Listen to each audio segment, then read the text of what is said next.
Oke, assalamualaikum warahmatullahi wabarakatuh. Bismillahirrahmanirrahim. Jumpa lagi teman-teman analis saham syariah.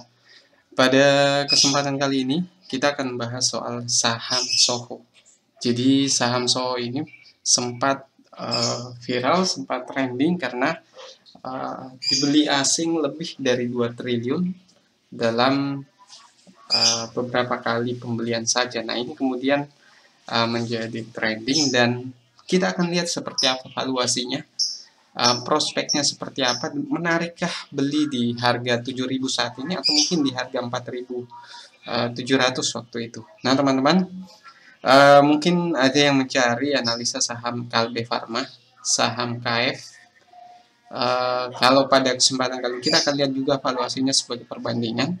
Intinya saham dari PT Soho Global Health TBK ini akan kita lihat seperti apa sih menarik atau tidak kita beli sahamnya teman-teman. Jadi karena ini termasuk saham farmasi 2021, jadi analisa saham farmasi ini seperti apa, kita mulai saja pembahasannya. Nah sebelum itu jangan lupa subscribe untuk channel analis saham syariah dan berkunjung ke blog analis.co.id. Nah kita lihat dulu profilnya. Nah saham PT Soho Global Health ini sebenarnya adalah saham farmasi. Bedanya ini bukan plat merah kalau saya nggak salah teman-teman. Jadi kalau kita lihat produknya, saya secara pribadi ya melihat produk Soho Global Health ini menarik karena brandnya itu rata-rata adalah brand yang terkenal. Bisa dibilang dia sebagai leader di pasarnya, seperti Kurkuma Plus ini sangat familiar teman-teman, termasuk Imbos juga ini sering diiklankan di TV. Ada lagi Fitcom, Curvit, Diapet, ini semua adalah produk-produk yang familiar di masyarakat, sehingga kalau kita bicara soal penjualan tentu akan jauh lebih tinggi dibanding produk-produk yang tidak terkenal, termasuk Laksin ini adalah suplemen untuk kecantikan atau tubuh, khususnya untuk perempuan yang ingin bertubuh langsing. Nah ini salah satu solusinya.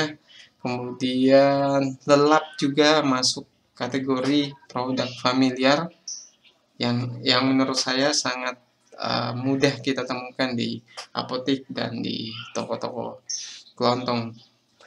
Kemudian banyak sekali teman-teman, pokoknya yang saya kenal seperti Enercore juga termasuk, kemudian Sinula juga. Nah inilah produk-produk dari Soho. Secara pribadi saya menilai bahwa membeli saham dari perusahaan yang produknya familiar itu punya prospek yang tinggi teman-teman. Tapi kita akan lihat valuasi dan kinerjanya di kuartal 3 2020, sekalipun ini sudah masuk 2021, karena kuartal 4 belum keluar, maka kita lihat valuasinya dari tahun 2020. Nah teman-teman, kalau kita lihat total salesnya itu 4,4 triliun. Hanya kita belum punya data perbandingan tahun sebelumnya. Kita akan lihat prospektusnya tadi seperti apa. Nah kalau kita lihat dengan closing price waktu itu 8.800 dengan book value 1.700-an, maka PBV-nya adalah 5,1. Nah yang terbaru ini di harga 7.250, book value-nya 1.700 atau nilai bukunya. Nah ini adalah sebenarnya nilai sebenarnya teman-teman. Jadi harga sebenarnya adalah dibandingkan dengan fundamental perusahaan, harga sebenarnya adalah 1.724 per lembar saham. Tapi di pasar di harga 7.250, sepintas cukup mahal. Kalau kita lihat dari sisi PBV adalah 4,2 teman-teman. Sedangkan price to earning ratio-nya 46,5 kali dengan earning per share 117 per lembar saham. Nah, apa yang akan kita lihat di sini? Jadi ini harga terbarunya teman-teman, 7.250. Nah, pada saat viral pada saat pemiliknya yaitu Eng Liang Tan, pemilik dari saham Soho, maka pada saat sahamnya ditransaksikan 487,08 juta saham dengan nilai total 2, triliun, itu sang pemilik menjual dengan harga 4.700 per lembar. Nah, kalau kita lihat di sini dengan harga terakhir 7.250, maka PBV-nya adalah 4,2. Nah, kita coba hitung kalau misalnya harga 4.700 waktu itu. Jadi kita lihat lagi. Nah, PBV-nya adalah 2,73. Mahalkah harga 2,73 untuk saham farmasi yang masuk kategori saham konsumer juga sebenarnya? Ini perlu kita lihat lebih jauh ke prospektusnya teman-teman, dan grafiknya seperti apa. Nah, kita lihat prospektusnya seperti laporan laba rugi halaman 17.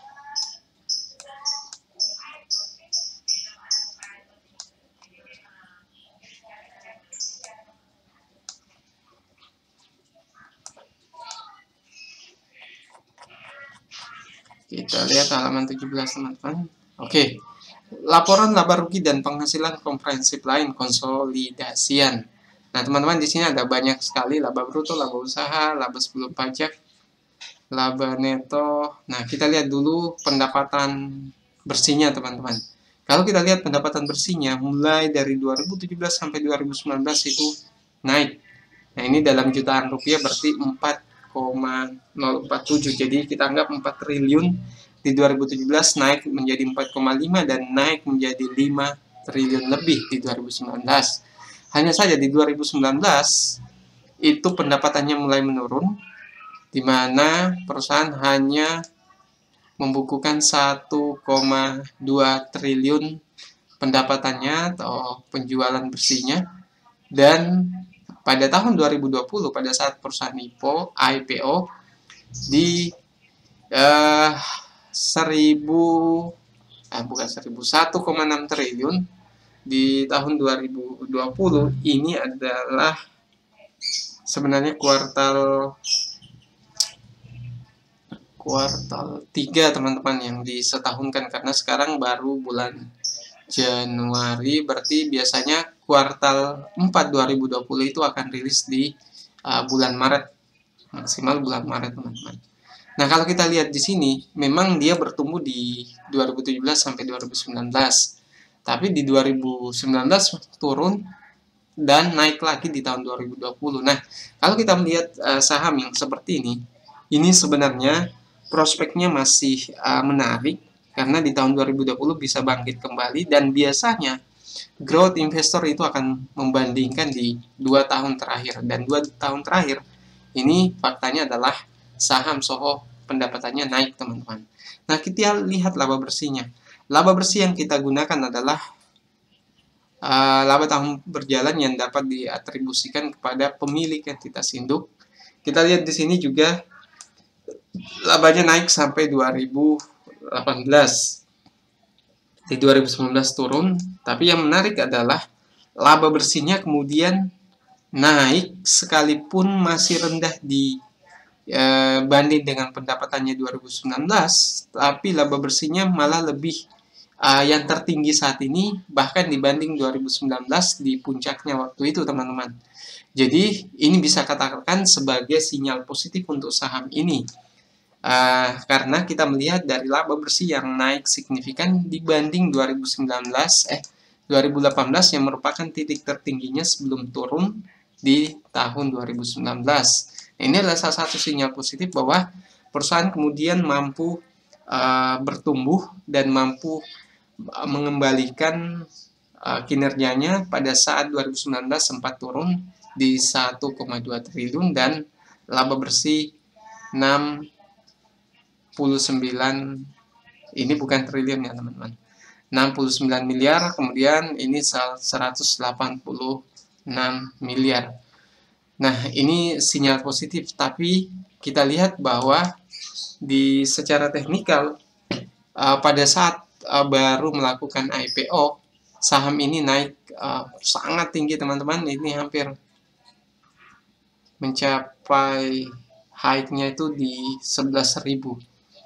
Tapi kemudian di 4.700 ini kemudian dibeli investor asing. Apa yang menarik? Yang menarik adalah karena sahamnya mulai naik lagi, mulai berbalik arah.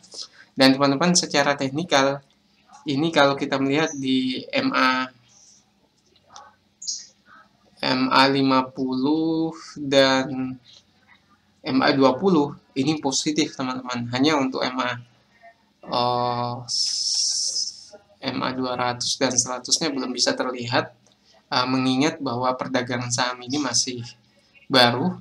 Hanya saja sinyal positif ini mulai kelihatan dari posisi candlestick-nya yang sudah berada di atas garis MA50 dan 20. Hanya kalau kita mau melihat tunggal secara candlestick-nya saja teman-teman, kalau sudah ada 3 bar seperti ini, 3 candle yang warna hijau seperti ini, ada 3 berurut, maka itu sudah sangat positif untuk mulai trading di saham ini. Tapi saya tidak pernah merekomendasikan ini untuk trading teman-teman. Pastikan untuk masuk di sini adalah investasi jangka panjang. Kalaupun ada, mungkin jangka menengah, karena ini adalah saham farmasi. Mengingat bahwa saham farmasi 2021 itu saat ini sedang lagi tren-trennya teman-teman. Oke, kita kembali ke valuasi. Jadi membeli di harga 2.000 dengan PBV 2,73 menurut saya pribadi, karena ini adalah saham konsumer dengan return on equity 9,1. Kalau saham biasa, maka PBV 0,9 atau 1 kali itu masih tergolong wajar, harga wajarnya. Tapi kalau saham konsumer itu tidak pantas, ya, saya katakan tidak pantas untuk kita beli dengan PBV 1,0.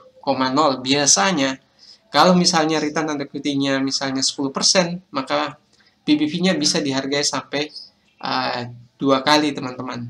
Nah, faktanya sekarang dengan ini kita lihat fakta pada saat dibeli 4.700 ya dari investor asing. Kalau dengan PBV 2,73 di harga 4.700 waktu itu, saya pribadi melihat itu masih wajar, masih tergolong murah, karena yang pertama dia adalah saham konsumer, kedua dia adalah saham farmasi yang saat ini lagi trending, dan ketiga ini adalah saham dari perusahaan yang memiliki produk yang familiar. Salah satu poin penting ketika kita mau melakukan investasi jangka panjang, kita melihat produk perusahaan tersebut dan manajemennya seperti apa. Kalau produknya dari produk yang familiar, kemudian manajemennya adalah manajemen yang baik, maka kita bisa investasi jangka panjang di saham tersebut. Dan wajar saja kalau kita membeli saham ini dengan PBV 2, lebih, walau return on equity-nya hanya 9,1. Kalau kita bisa lihat, sebenarnya prospektusnya di rasio keuangan, rasio laba, rasio usaha, rasio keuangan. Oke, kita belum lihat return on equity-nya untuk 4 tahun terakhir, belum. Oh, ini ada teman-teman, laba neto dan total ekuitas di 2012, 9, 2019, 4, 2. Jadi ini kelihatan terus bertumbuh teman-teman dari waktu ke waktu. Kalau ini terus naik dan produk perusahaan terus laris di pasaran, maka bisa saja kinerja ini akan terus bertumbuh. Jadi kalau saya pribadi ya, pembelian di 4.700 itu masih di harga wajarnya, karena melihat ini adalah saham konsumer, saham farmasi, dan saham yang lagi trending saat ini, yaitu bukan saham teman-teman, maksud saya sektor yang lagi trending saat ini yaitu sektor saham farmasi. Sedangkan untuk membeli di harga 7.250, ini sebenarnya bisa kita katakan mahal, tapi kalau kita bandingkan dengan saham KF dengan harga 5.650 dan PBV 4,6 ini tidak jauh beda. Hanya bagi saya ini tidak bisa kita samakan karena ini adalah saham plat merah, teman-teman. Saham plat merah biasanya itu dihargai jauh lebih tinggi daripada saham non plat merah, teman-teman. Maaf, ini masuk plat merah apa tidak ya? Sepertinya masuk kategori saham plat merah ini, teman-teman. Jadi kalau PBV 4,6 untuk KF juga mahal, tapi ini sebenarnya kembali ke analisis teknikal lagi, bukan fundamental, karena book value-nya itu hanya 1.200-an, teman-teman, dengan harga 5.650. Nah, intinya teman-teman yang mau saya sampaikan di sini, dengan harga 7.250 saat ini untuk saham Soho mungkin tampak mahal, tapi saya tidak menjamin bahwa sahamnya tidak akan naik lebih tinggi lagi, karena ini mengingat lagi tren-trennya dan secara secara fundamental dia memang saat ini lagi bertumbuh dibanding kuartal yang sama di tahun sebelumnya.